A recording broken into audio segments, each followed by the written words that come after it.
मला एक कोणाच्या तरी टीव्हीवरती बोलताना मी देवेंद्र फडणवीसांना ऐकलंय की आम्ही आमच्या विचारांशी कधीच तडजोड करणार नाही. यांना यायचं असेल त्यांनी त्यांचे विचार सोडून आमच्याकडे यावं. अजून ह्याच्यापेक्षा स्पष्टीकरण काय द्यावं? आणि अजित म्हणजे लोकांना राग येतो तिथल्या की ते अजित पवार काय म्हणतात. मी अरे तिथे कोणालाच केलेलं नाही.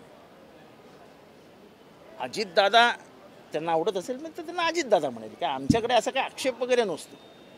तर अजितदादांनी जी राजकीय भूमिका म्हणून जी जाहीर केली आहे ते म्हणतात की अपघाताने मी राजकारणात आलो. तो अपघात कोणी केला? शरद पवारांनी केला का कोणी केला तो अपघात? कारण का अख्ख्या पत्रात शरद पवारांचं नावच नाही. म्हणजे उद्या जर म्हटलं की मिशेलेंजेलोनी ते वरचं पेंटिंग केलं होतं आणि त्याचं नावच घालून टाकायचं, ते पेंटिंगला अर्थ उरत नाही. किंवा साल्वादोर डालीने जे काय पेंटिंग केलेली आहे जी करोडो अब्ज रुपयात ते खाली नाव नसेल तर काय अर्थ नसतो त्या पेंटिंगला. राहिली गोष्ट आम्ही वैयक्तिक टीका टिप्पणी ह्याच्यावरती करणार नाही असं त्यांनी शेवटी म्हटलेलं आहे. आणि त्याच्या आधी त्यांनी लिहिलं आहे की आपला विकास करायचा. आपला म्हणजे आपल्या गावचा, आपला नाही. परत ते म्हणते तुम्ही आपला म्हणाल. आपला विकास करायचा असेल गावचा तर सत्तेशिवाय पर्याय नाही. म्हणजे सगळं विचार बांधून ठेवून टाकून द्यायचे. आणि त्यांनी बीजेपीला इशारा देऊन टाकला की उद्या जर शरद पवार आले तर आम्ही शरद पवारांकडे जायला मोकळे. का आमची भूमिका आहे की सत्तेशिवाय पर्याय नाही. जगायचं तर सत्तेतच, त्याच्यावर नाही तर मरण पत्करावं. आणि आम्ही म्हणतो की मरण पत्करू पण विचार सोडणार. हा एक फरक आहे. दुसरं त्यांनी म्हटलं की आम्ही वैयक्तिक टीका टिप्पणी करणार नाही. मी आज स्पष्टपणाने सांगू इच्छितो की आम्हीही वैयक्तिक टीपा टिप्पणी करत नाही. तुमच्या 2 भाषणांमध्ये तुम्ही जे पवार साहेबांविरुद्ध गरळ ओकलात त्याच्यानंतर आम्ही बोललो. तुम्ही शरद पवारांवर बोलू नका, आम्ही तुमच्यावर बोलणार नाही. तुम्ही सुप्रियाताईंना आज त्यांच्या प्रदेशाध्यक्षांनी भलं मोठं लेक्चर दिलं. सेल्फीचा इश्यू कोणी काढला? आम्ही काढला. संसदेत भाषण करून काही होत नाही असं कोण म्हणालं? आम्ही म्हणालो. अहो, संसदेचं महत्त्व काय असतं? जेव्हा नाथपै भाषण करायचे ना तेव्हा स्वतः नेहरू जेवण सोडून भाषण ऐकायला यायचे. ही त्या संसदेची परंपरा आहे. आणि महाराष्ट्रातले Nath Pai was considered to be the best parliamentarian India has ever seen. कोकणातले नाथपै, कोकणातले मधुदंडवते. तर पार्लमेंटेरियनची जी व्याख्या आहे त्याच्यात आज फिट जर कोण बसत असेल तर त्या सुप्रियाताई बसतात.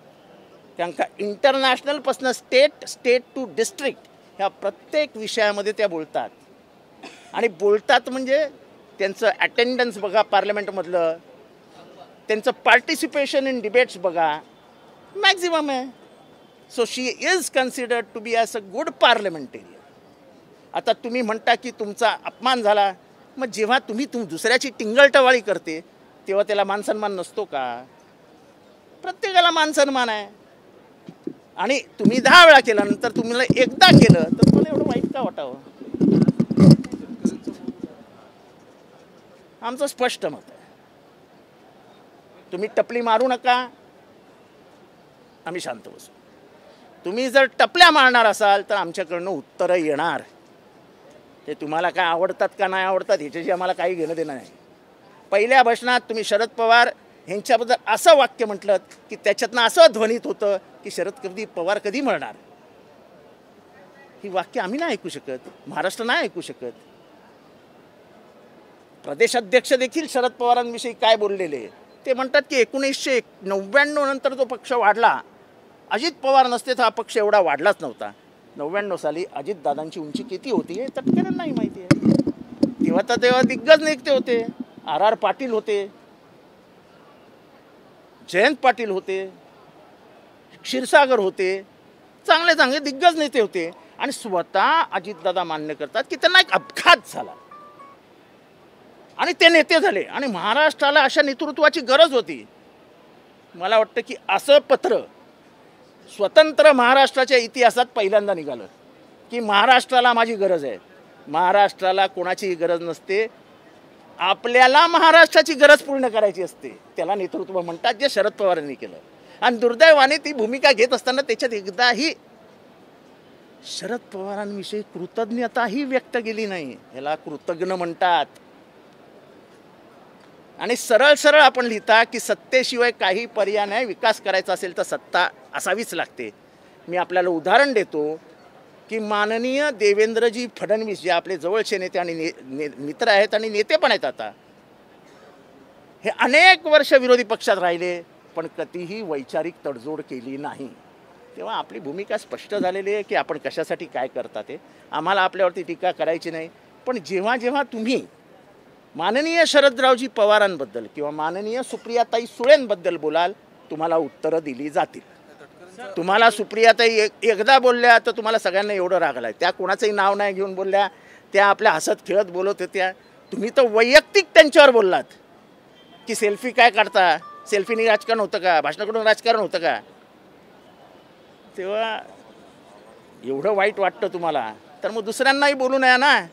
त्या पहिल्याच तुमच्या षण्मुखानंदच्या हॉलमध्ये माझ्यासारख्या छोट्या माणसाला टार्गेट करायचा, तो ठाण्याचा पठ्ठ्या, तो ठाण्याचा पठ्ठ्या, तो ठाण्याचा पठ्ठ्या 4 वेळा बोलले.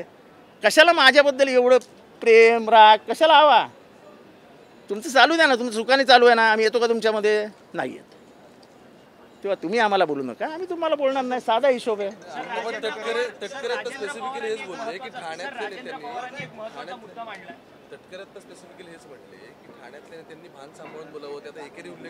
मी कधीही कोणाचा एकेरी उल्लेख करत नाही. जर झाला असेल तर त्याबद्दल मी क्षमा मागतो. पण मी अजूनही सांगतो की तुम्ही जर पवार साहेबांना बोलत असाल तर आगीच्या भरात मी एकेरी बोललो असेल तर त्याचंही मला दुःख नाही. पण पवार साहेबांवर बोलायचं नाही. राजकीय बोला पण त्यांच्या मरणाबद्दल बोलाल. अरे तुम्ही काय सांगता सगळेजण. 84 वर्षाच्या माझ्या या बापाला तुम्ही घरातनं बाहेर ढकलायला निघालेले आहेत. घराच्या बाहेर तुम्ही राजीनामा किती जबरदस्तीने मागत होता आणि तुम्ही किती नाटकं करत होता. ते त्या स्टेजवर मी उपस्थित होतो. तुम्ही सगळे त्या प्लॅनमध्ये सामील होतात.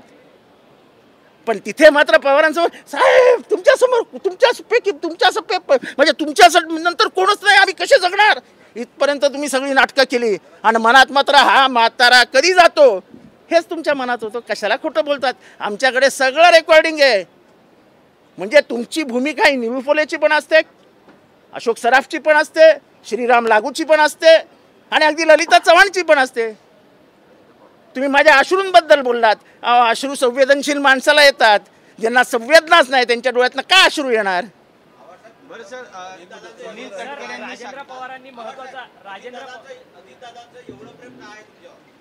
ते मी त्यांना प्रेमात त्यांचं प्रेम आहे ना, मग त्यांचं प्रेम कोणावर असावं ते मी त्यांना विचारा. माझा काही संबंध. राजेंद्र पवारांनी महत्त्वाचा मुद्दा उपस्थित केलेला आहे. खरं तर राजेंद्र पवार जे रोहित पवारांचे वडील आहेत ते म्हणतात की अजित पवार ज्यावेळेस राजकारणात आले त्याच वेळेस मी राजकारणात आलो असतो तर ही पवार घराण्यातली फूट जी आहे ती पडली असती. परंतु त्यावेळेस मला मोठ्या पवारांनी अर्थात शरद असं आहे ही तर गोष्ट खरी की पवार घराण्यातला प्रत्येक माणूस सक्षम आहे.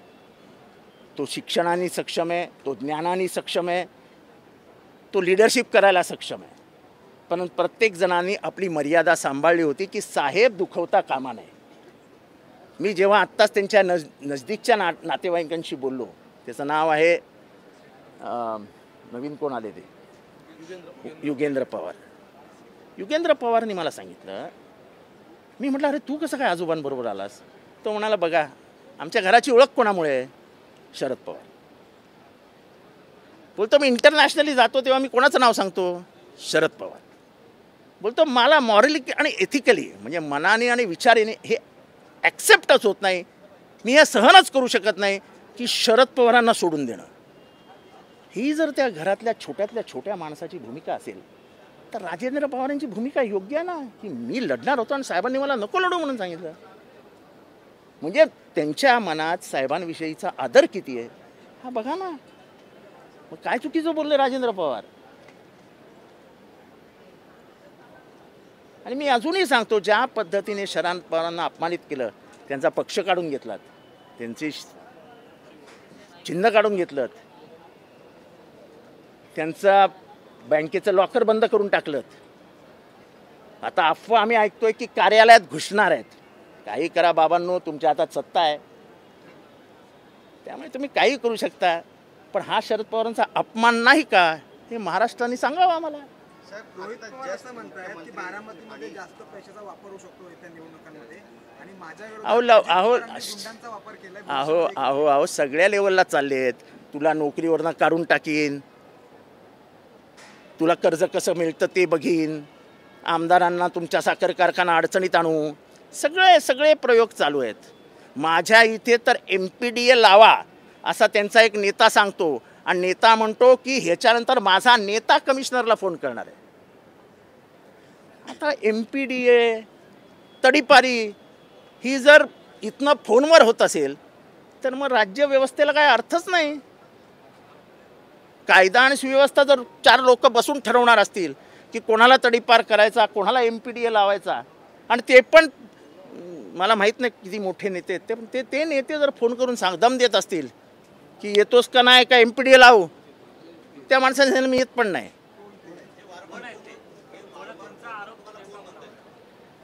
ज्यांना समजायचं त्यांना समजलं. मी अधिक काय याच्याविषयी बोलत नाही, पण ज्या पद्धतीने दम देत आहात तुमच्या दमाला कोणीही घाबरणार नाही. तुम्ही तडीपार करा, तुम्ही आमिष दाखवा, तुम्ही पैसे पाठवा, आम्ही असलं कुठलंही करणार नाही. पण आमची घोषणाची आहे, वाजवा तुतारी आणि गाडा गद्दारी.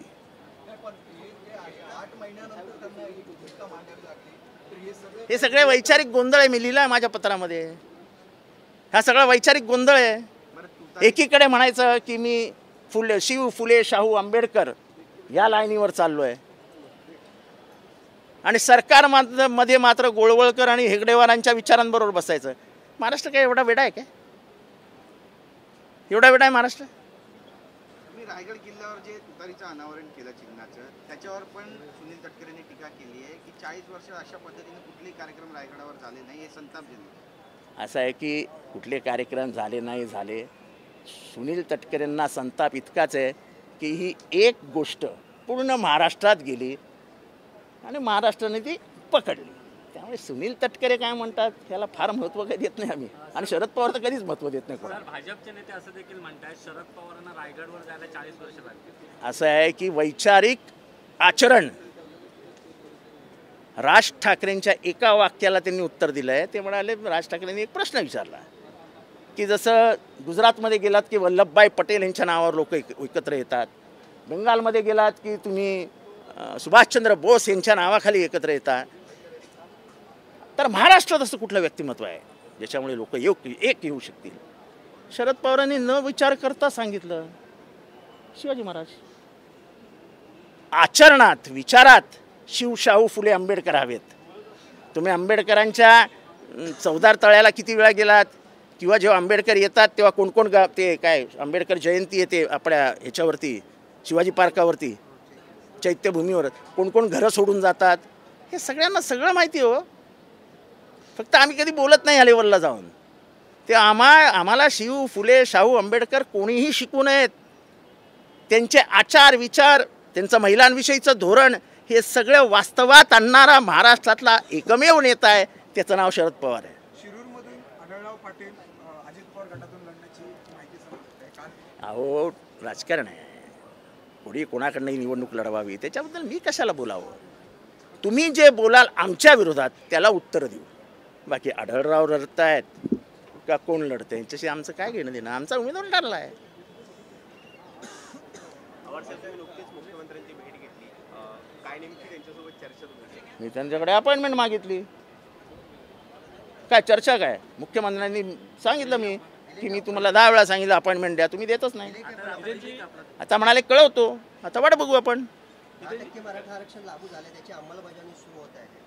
चांगलं आहे ना, आनंद आहे. पण महाराष्ट्र बाहेर जे आहेत मराठा समाजाला तिकडे नाही मिळणार आहे. अहो राज्यापुरतं केलं ना त्यांनी, त्यांच्या हातात देशातलं काहीच नाही आहे ना. जरांगे पाटलांची मागणी आहे पूर्ण देशभर. अहो तेच तर आम्ही सांगतो, हे आरक्षण हे फसवा आहे.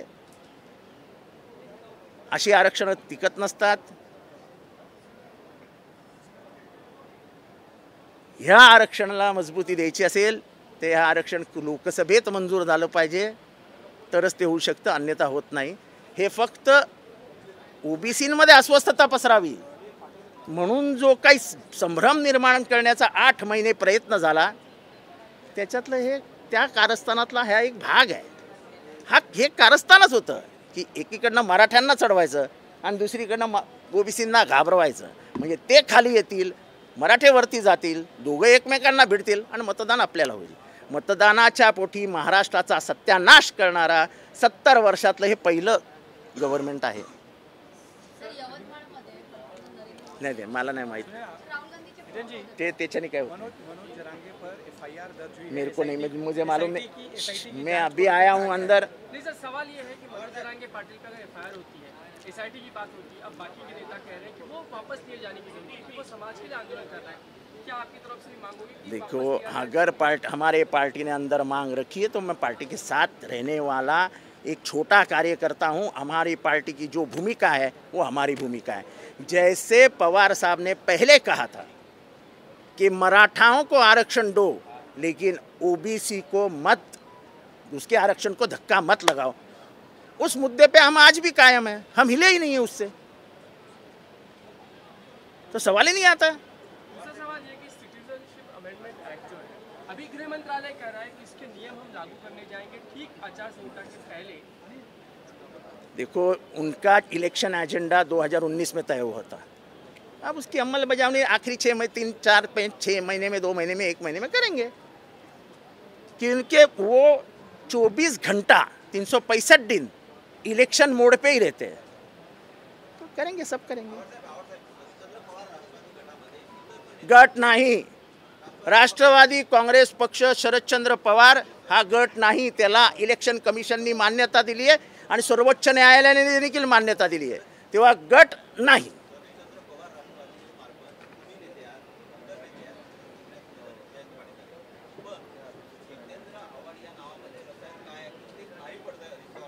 नाही, असं मी कधीच मानत नाही. अजित पवार खूप मोठे नेते आहेत, म्हणूनच ते शरद पवारांना धक्का मारून बाहेर पडू शकले, त्यांना घराच्या बाहेर काढू शकले, त्यांचं इलेक्शन चिन्ह घेऊ शकले, त्यांचा पक्ष घेऊ शकले आणि त्यांच्या विरोधात बोलूही शकले. आजपर्यंत फक्त विरोधक बोलत होते, पण घरचे त्यांच्या विरोधात बोलण्याचा हा पहिल्यांदा प्रयत्न झाला आहे. त्यांची तुलना, म्हणजे त्यांच्या उंचीची तुलना माझ्याबरोबर होऊ शकत नाही. मी खूप छोटा माणूस आहे. एबीपी माझा, उघडा डोळे बघा नीट.